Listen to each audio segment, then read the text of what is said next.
سر پوچھنا آپ سے یہ تھا کہ یہ 7ویں مرتبہ پیٹرول کی قیمت بڑھی ہے خیر سے،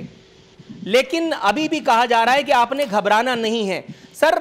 برداشت کی حد ختم ہونے کے بعد بھی اگر کوئی آدمی نہ گھبرائے تو اس کی دماغی حیثیت پر، اس کی دماغی کیفیت پر شبہ نہیں ہوتا؟ مطلب ایسا تو فرشتوں کی صفات ہوتی ہیں، آپ ایک انسان کو مار رہے ہیں اور اتنا مار رہے ہیں کہ وہ مر ہی جائے گا، پھر بھی گھبرانے کی اجازت نہیں ہے سرکار؟ بسم اللہ الرحمن الرحیم۔ نور العارفین صاحب، ایک طرف تو حکومت نے جو مہنگائی ہے اس کے دوزخ میں لوگوں کو ڈالا ہے، اور ظاہری بات ہے کہ دو چیزیں، $1 اور ایک پیٹرول، اس کے ساتھ تمام ملک کے جو لوگ کے خوردنوش کی چیزیں یہ اس کے ساتھ جڑی ہوئی ہیں۔ اگر ڈالر اوپر جاتا ہے، پہلے یہ جناب محترم عمران نیازی صاحب خود فرماتے تھے کہ $1 بڑھ جاتا ہے تو ملک پہ قرضوں کا کتنا بوجھ آ جاتا ہے اور مہنگائی میں کتنا اضافہ ہو جاتا ہے۔ اس طرح کا پیٹرول ہے، لیکن اس سب سے زیادہ جو تکلیف دہ چیز ہے، جو لوگوں کو تکلیف دے رہی ہے، یہ مہنگائی سے بھی زیادہ یہ ہے ان کی جو کرائے کی ترجمان ہے، ان کا جھوٹ، ان کی غلط بیانیہ، ان کا غلط پیغرز لوگوں کو دینا، لوگوں کو گمراہ کرنا، یہ زیادہ تکلیف دہ ہے۔ یہ جو ہوشربا مہنگائی ہے، اس سے زیادہ یہ چیز لوگوں کو تکلیف دے رہی ہے۔ بھائی یہ کہہ رہے ہیں انٹرنیشنل منڈی میں اگر قیمتیں بڑھ جاتی ہیں تو بھائی انٹرنیشنل منڈی میں تو قیمت بڑا ہے، $75 فی بیرل ملتا ہے پوری دنیا میں۔ تو جن دنوں میں ہم $168 پہ لے رہے تھے، تو اس ٹائم پہ تو جناب محترم عمران نیازی صاحب دعویٰ کر رہے تھے کہ اگر میں اقتدار میں آ گیا تو میں لوگوں کو $45 فی لیٹر دے رہا ہوں، اور یہ جو باقی پیسے جا رہے ہیں یہ پیپلز پارٹی کی حکومت اور اس کے صدر اور وزیر اعظم آپ کے جیبوں پہ ڈاکہ ڈال رہے ہیں، اور یہ آپ کے جیبوں سے یہ پیسے ڈاکی کے ذریعے نکال رہے ہیں، جو کہ ہم انٹرنیشنل مارکیٹ سے $168 پہ فی بیرل لے رہے تھے، اب یہ $75 پہ لے رہے ہیں۔ تو میں سمجھتا ہوں کہ مہنگائی سے زیادہ جو تکلیف دہ چیز ہے یہ ان لوگوں کے غلط بیانیہ ہے، یہ ان لوگوں کا جھوٹ ہے، یہ ان لوگوں کو قوم کو غلط پیغرز دینا ہے، تو یہ زیادہ تکلیف دہ ہے جو عوام کے ساتھ یہ زیادہ منون تسلیم کیے لیتے ہیں۔ میرے ساتھ عدیل احمد صاحب بنفس نفیس اسٹوڈیوز میں تشریف فرمائیں۔ عدیل صاحب، سر پروگرام میں خوش آمدید کہتے ہوئے سوال آپ سے یہ پوچھنا تھا جناب من کہ ایوان صدر میں جمعے کا خطبہ لائیو ٹیلی کاسٹ کیا گیا ہے، اچھی بات ہے، خوش آئند بات ہے۔ علی حیدر زیدی صاحب فرما رہے ہیں کہ چونکہ عمران خان صاحب شارع فیصل پر انہوں نے ٹریفک کو روکے بغیر اور مٹر گشت فرمائی تھی، اس لیے یہ ریاست مدینہ کی جانب ایک قدم ہے۔ سر اپنے بلند مقابر سے باہر نکل کر کے عوام کی چیخیں سننے کی تکلیف زحمت کیوں نہیں اٹھا رکھتے یہ حضرات؟ کیونکہ اس ایک وقت میں جو عوام کو 7ویں مرتبہ پیٹرولیم مصنوعات میں بڑھوتری کا، اضافے کا جو نادر و نایاب تحفہ دیا گیا ہے، یقیناً اس کے لیے بھی آصف علی زرداری اور نواز شریف ذمہ دار ہوں گے، لیکن پھر بھی سر برداشت کی حد ختم ہو جائے، ایک عام آدمی آستین چڑھا کر کے سڑک پہ آ جائے اور پھر اپنا غصہ عمران احمد خان نیازی صاحب ہمارے منتخب وزیر اعظم کی تصاویر پہ نکالے، خدا نہ خواستہ اس نوعیت کی کسی صورتحال کا آپ لوگ منتظر ہیں یا آپ کچھ اور بھی فورسی کر رہے ہیں اس دوران میں؟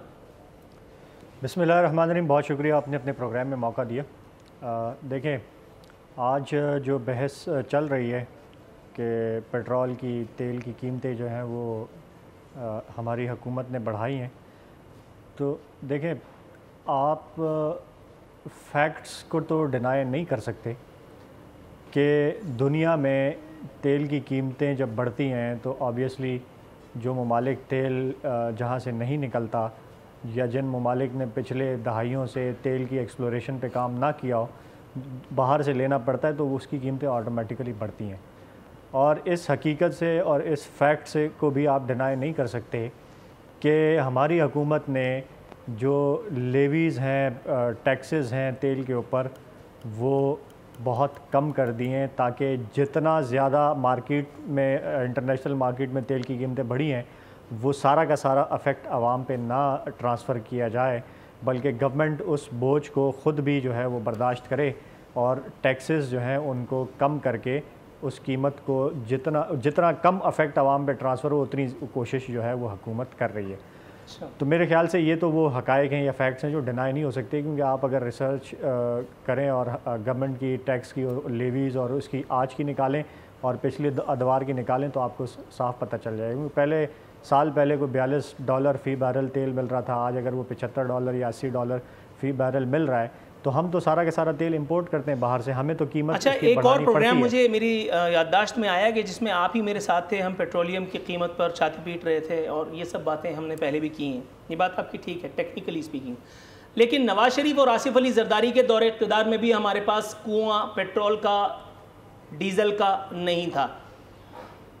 اس وقت میرے سرکار، میرے ہینڈسم، میرے کپتان، میرے علامہ اسد عمر صاحب گلا پھاڑ پھاڑ کے گلی گلی لوگوں کو یہ بتاتے پھرتے تھے کہ پیٹرول 50 روپے سے زیادہ نہیں ہونا چاہیے،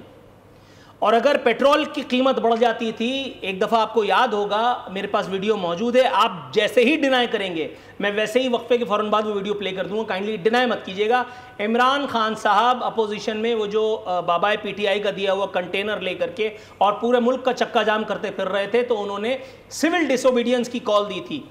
انہوں نے اپنا جو ہے وہ بجلی کا بل جلایا تھا انہی سب باتوں پہ کہ عوام مر رہا ہے، غریب مر رہا ہے، فلانا ہو رہا ہے، ڈکانا ہو رہا ہے۔ لیکن اب عوام کی، میں آپ کو میرے لہجے سے اندازہ ہو رہا ہوگا کہ میں اپنے لیے نہیں چلا رہا ہوں، اگر آپ کو نہیں بھی ہو رہا تو بھی سانو کی، لیکن اب وہ عمران احمد خان نیازی صاحب کون سی مچان پہ، کون سی چٹان پہ بیٹھے ہیں کہ جہاں انہیں عوام کی آواز نہیں آتی، انہیں عوام کی چیخیں نہیں سنائی دیتی۔ جتنا غصہ حکومت کی کالی کرتوتوں کو دیکھ کر کے نہیں آتا، اس سے زیادہ غصہ ان کے بیان کو سن کر کے آ جاتا ہے۔ کہتے ہیں مہنگائی عارضی ہے، جلد کمی آئے گی۔ ان کے ساتھ معاملات تو ٹھیک ہے نا، آپ سمجھ رہے ہوں گے میں کیا کہہ رہا ہوں۔ دیکھیں،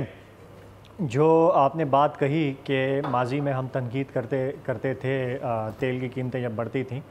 تو ہم تنقید اس پہ نہیں کرتے تھے کہ عالمی مارکیٹ میں تیل کی قیمتیں کیوں بڑھی ہیں، ہم تنقید اس پر کرتے تھے کہ عالمی مارکیٹ میں اگر قیمتیں بڑھی ہیں تو حکومت ٹیکس کم کر کے عوام پہ بوجھ کم کرے،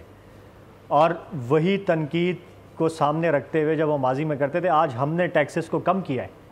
ہم نے عوام پہ وہ سارا کا سارا بوجھ ٹرانسفر ہونے سے روکا ہے اور کوشش کی ہے کہ منیمم بوجھ جو ہے وہ عوام پہ جائے۔ تو ہماری جو تنقید تھی، آپ ایگری کریں نہ کریں، اس وقت جو تنقید ہماری تھی وہ یہ تھی کہ اگر عالمی مارکیٹ میں قیمتیں بڑھ رہی ہیں تو گورنمنٹ جو ہے وہ عوام پہ بوجھ کم کرنے کے لیے اپنے ٹیکسز اور لیویز کو نیچے لے کے جائے۔ میں آپ کی طرف آتا ہوں۔ دوسری چیز میں پلیز ایک اور چیز ایڈریس کروں گا۔ دوسری، آپ نے کہا کہ عمران خان صاحب نے سول ڈس اوبیڈینس کی کال دی تھی تیل کی قیمتیں بڑھنے پہ اور مہنگائی پہ۔ دیکھیں، وہ کانٹیکسٹ علیحدہ ہے، اگر آپ اس کو صحیح سے ریکال کریں تو وہ کانٹیکسٹ یہ تھا کہ ایک ملک میں، پورے ملک میں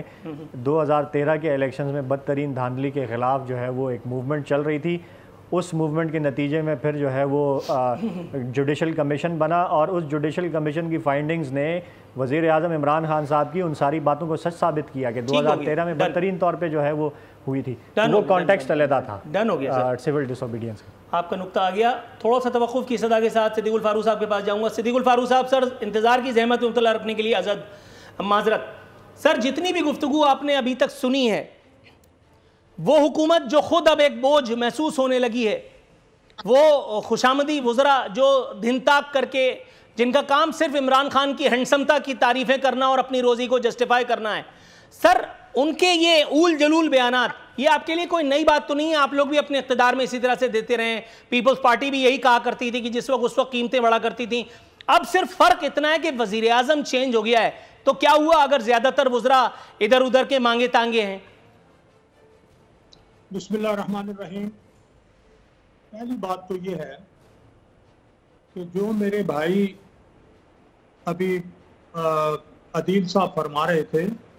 جو کمیشن انتخابات کے لیے ہم نے عمران خان صاحب کے مطالبے پر قائم کیا تھا،